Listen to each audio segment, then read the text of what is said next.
Oh là Mon là. Dieu que c'est beau. Oh là là là là Oh là là là. là là là. C'est vraiment beau. Bon, c'est pas quand même tout à fait... Comment ça? Moi, j'avais bien découpé les pétales. D'ailleurs, ils sont une merveille. Alors, je te remarque... On est d'accord, ils sont extrêmement bien découpés. Par contre, toi, tu étais chargé de les disposer. Alors là, bonjour. Et C'est... écoute, tu m'as dit, fais des effets spéciaux. Moi, j'ai obéi. Ça, Hein. pour faire des effets spéciaux, tu as fait des effets spéciaux. Hein. Enfin, bonjour. Bonjour les frères et sœurs. Nous continuons notre réflexion sur comment vivre pleinement notre vie chrétienne, comment en fond fleurir pour Dieu et fleurir pour les autres, donner le meilleur de ce qu'on peut, quoi. Voilà, le meilleur de ce qu'on peut. Cache pas la fraternité. Et de nous rappeler que, en fait, une communauté, c'est vivre ces 6 essentiels qui sont promus par toi depuis... Il se moque, parce que, voilà, j'en parle souvent, mais c'est important, quoi. C'est biblique. Et c'est aussi le Concile Vatican II qui nous dit, il faut vivre ça. Vrai ou pas vrai? C'est sûr, Père Mathieu. Alors, est-ce que tu peux nous expliquer un peu, Pascal?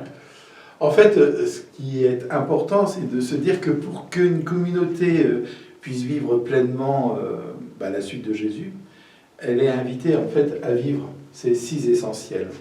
Alors, on en vit chacun l'un ou l'autre. C'est parfois un peu compliqué de vivre les 6 en même temps, mais c'est pour ça, vers ça qu'il faut qu'on aille.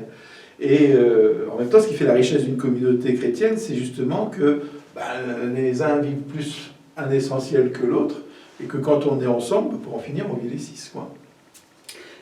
Et on a besoin aussi, donc, on va lancer donc un projet pastoral, c'est-à-dire, il y a quelqu'un qui, voilà, quelqu'un qui est un pasteur d'âme et qui disait, on surestime ce qu'on peut faire en 1 an, mais on sous-estime ce qu'on peut faire en 5 ans. Et donc un projet pastoral, c'est de se dire, on se fixe une direction, on va s'améliorer, on va construire des choses qui permettront de grandir dans la foi, dans l'amour, dans la communication. Voilà. Voilà. Et on ne s'arrête pas. Et voilà. Oui. Et voilà. Et donc sur 5 ans, mais pour partir quelque part, il faut s'arrêter, prier l'Esprit Saint, discuter et dire, voilà dans la communauté, là on est fort, là c'est plus...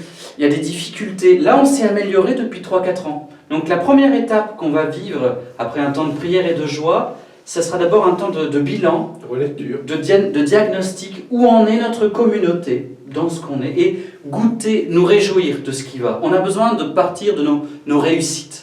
Voilà. Et on en a des réussites, hein, Père Pascal? Il y en a plein, heureusement, on peut s'en réjouir. Et d'ailleurs, l'enquête qui a été faite au niveau de la paroisse relève tout ce qui a été positif. Moi, j'ai beaucoup aimé cette enquête parce qu'il y en a aussi qui ont dit leurs questionnements, les manques, et puis ce qu'il faudra améliorer. Et en fait, ça rejoint des essentiels qu'on ne vit pas encore.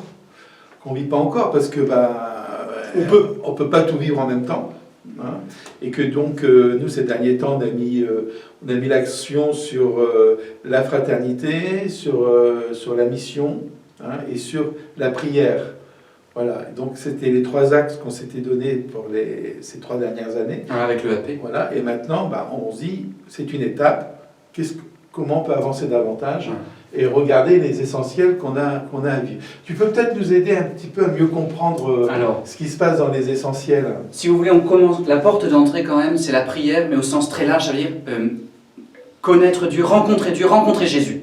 Une relation personnelle avec Jésus. Et il y a plein de manières de prier. C'est-à-dire que dans notre paroisse, par exemple, il y a des groupes du chapelet. C'est tellement beau. Il y a des personnes qui font l'adoration du Saint-Sacrement. Il y en a qui viennent à la messe, hein, mais ils le viennent plus personnellement. Il y en a qui prient dans le secret de leur cœur, dans leur maison, on ne sait pas. Et ils viennent, on ne les voit jamais, mais ils prient. Il y aura bientôt un groupe de louanges. Il y a un groupe de louanges qui est en train de se mettre en place. On a hâte de pouvoir vous inviter, on prépare pour l'instant. Voilà. Et donc il y a peut-être des choses encore à construire, mais on va déjà goûter ce qui existe. Tu pourrais peut-être nous parler, Pascal, de la fraternité? Alors c'est un peu le gros projet qu'on a mis en place depuis 3 ans, c'est-à-dire permettre de se retrouver à quelques-uns pour d'abord vivre un moment vraiment de convivialité, apprendre à se connaître. J'irais même plus loin, apprendre à s'aimer. Et personne n'est spécialiste. Et voilà. Et puis, prendre le temps de la réflexion aussi pour approfondir sa foi. Et approfondir sa foi tout seul, c'est pas possible. Et il est passé au point suivant. Voilà. On a besoin des uns des autres pour pouvoir approfondir la foi, mais aussi en acceptant, je dirais, la réflexion des autres. Et c'est là que la fraternité, elle est importante. Accueillir la parole de l'autre, même si je ne suis pas d'accord, accueillir la parole de l'autre et pouvoir donner ma propre parole après aux autres. Et les fraternités, on voit bien qu'il y a une grande joie qui s'y vit en ce moment dedans, et que ça apporte énormément à ceux qui en font partie. La fraternité et les autres petits groupes qui existent depuis des années. Il y a le groupe Bible, les groupes Bible qui, par exemple, là, ils prennent vraiment le temps ensemble d'approfondir la parole de Dieu, et on sait que ça leur apporte énormément aussi. Il y a aussi d'autres, le MCC, Voir Ensemble, voilà, comment ça s'appelle aussi, j'ai oublié, ça va venir. Alors, mais ça y est, là vous avez déjà 2 niveaux, prière et fraternité, mais ce qu'il faut que vous pensiez maintenant, que nous pensions, c'est que moi tout seul c'est bien, en groupe c'est bien, mais il faut qu'on réfléchisse à un niveau communautaire. Notre communauté paroissiale, est-ce qu'elle est fraternelle? On n'est pas mauvais, mais on peut s'améliorer. Qu'est-ce qu'on peut créer pour qu'il y ait plus de liens entre nous? C'est une question. La formation. Alors la formation, on propose la formation alpha. Alpha, c'est vraiment base. Redécouvrir la foi, redécouvrir sa foi. Et puis, il y a l'école de l'évangélisation qu'on a lancée cette année. On apprend. Pour nous aider à apprendre, à savoir dire aux autres ce qui habite notre cœur, dire aux autres notre foi. Et les deux sont importants. Il faut d'abord apprendre ce que c'est que notre foi, je veux dire, s'enraciner dans notre foi, pour pouvoir après trouver les moyens de l'annoncer. La formation, il y a par exemple une critique ou une remarque qui nous a été faite. Certains ont dit, mais on aimerait bien aussi des choses parfois plus... Nous, ça fait longtemps qu'on est chrétiens, on aimerait bien en apprendre plus. C'est une question. Comment est-ce qu'il pourrait y avoir des formations continues aussi pour ceux qui sont plus avancés? D'autres qui vont peut-être dire, mais moi, au contraire, c'est l'inverse, c'est trop élevé, j'ai besoin d'un truc plus simple qui me rejoint davantage dans mon quotidien. Il faut réfléchir peut-être à différentes manières, mais il faut se poser la question, comment faire? Mais les curés aussi, on a besoin de progresser. L'évangélisation, le Père Pascal vient d'en parler, c'est le fait que le Seigneur nous envoie en mission. Mais en fait, on n'est pas toujours à l'aise. Donc il y a l'école de l'évangélisation, il y a eu le congrès mission au début de l'année. Mais est-ce que l'évangélisation fait partie de notre quotidien dans la paroisse? Dans nos familles aussi. Dans nos familles. Est-ce qu'on met des choses en place pour que les gens qui sont loin de l'Église trouvent leur place dans notre communauté chrétienne? Parce que, faut que vous sachiez, quand vous ne connaissez pas trop Jésus, vous ne savez pas trop comment ça marche la messe, que vous débarquez, en fait, on ne vous dit pas forcément bonjour, vous êtes là, vous venez une fois, 2, puis après vous ne revenez plus. Et donc c'est une question, comment faire pour que ça n'arrive pas? Pour que les gens se sentent accueillis, se sentent chez eux. À la maison. À la maison. Et ça, en fait, ça demande une réflexion, un travail. Ça ne se fait pas juste comme ça, quoi. Tu nous parlais du service, Père? Le service, on a, je dirais, entre guillemets, des spécialistes du service. Qu'on aime énormément et qui font un travail phénoménal. Incroyable. Je pense ici, chez nous, à Saint-Vincent-de-Paul, je pense au Secours catholique, bien sûr. On pourrait rajouter aussi ceux qui sont dans la CIMAD, ceux qui font Mots et Merveilles, les associations qui font du bien. Et les Restos du Cœur, etc.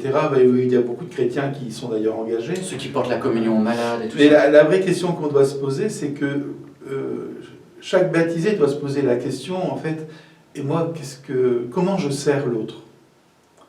Parce que servir l'autre, c'est servir le Christ. Ça, il ne faut pas qu'on l'oublie.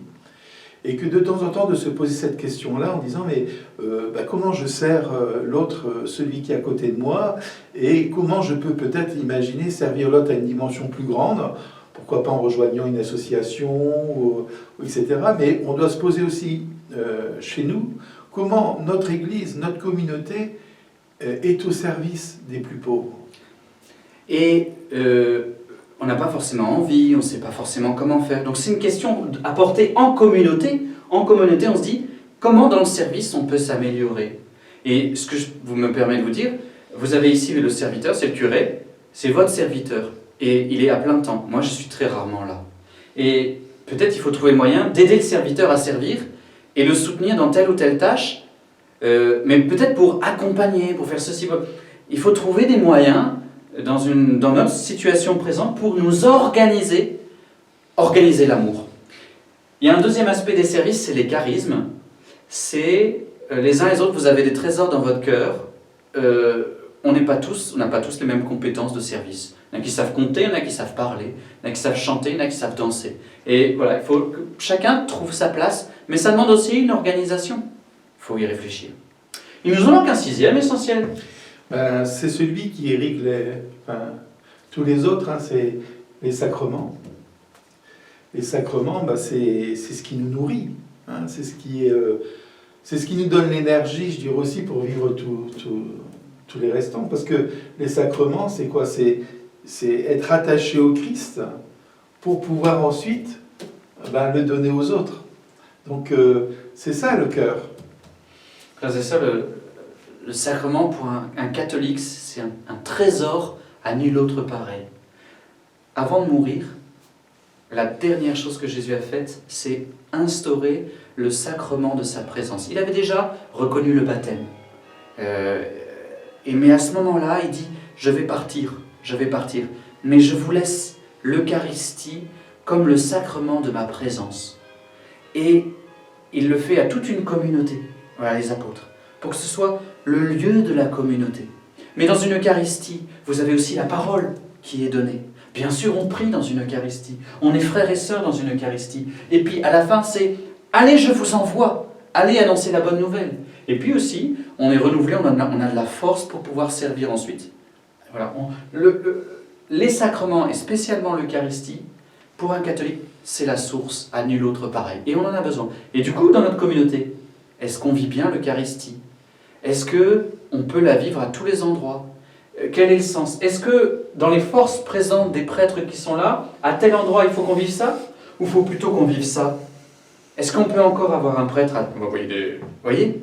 Est-ce qu'il faut multiplier les messes? Ou au contraire, se ressourcer ensemble? C'est une question. Alors c'est toutes ces questions qu'on va aborder le 26 février à l'Assemblée des chrétiens. On espère que vous viendrez nombreux, parce qu'on a besoin de votre avis. On a besoin de discuter de tout ça. On a besoin de se dire comment rendre notre communauté plus belle, plus vivante, plus accueillante, plus joyeuse aussi. Et se dire, voilà, ensemble, on a un merveilleux cadeau à proposer au monde autour de nous. Et il faut prendre les moyens de le faire, quoi. Donc pour ça, il faut relire, réfléchir, et puis ensuite proposer. Et on commencera bien sûr par la prière, et on partira des nombreux questionnaires que vous avez répondus. On vous remercie du fond du cœur, du temps, de la prière, de la réflexion. C'est très nourrissant ce que vous avez écrit. On sent que vous aimez votre Église et que vous voulez aimer le monde avec le bon Dieu. Alléluia. Voilà, alors que tout ce qu'on vient de dire là, on vous invite en fraternité, en groupe Bible, dans tous les groupes qui existent, à peut-être réécouter cette vidéo et puis vous dire, tiens, comment je peux répondre un peu aux questions qu'on a osé vous poser. Chers frères et sœurs, on vous souhaite de fleurir et on souhaite aussi à notre communauté, à nos communautés, de porter du fruit pour Dieu. Voilà, à bientôt. Allez les belles fleurs.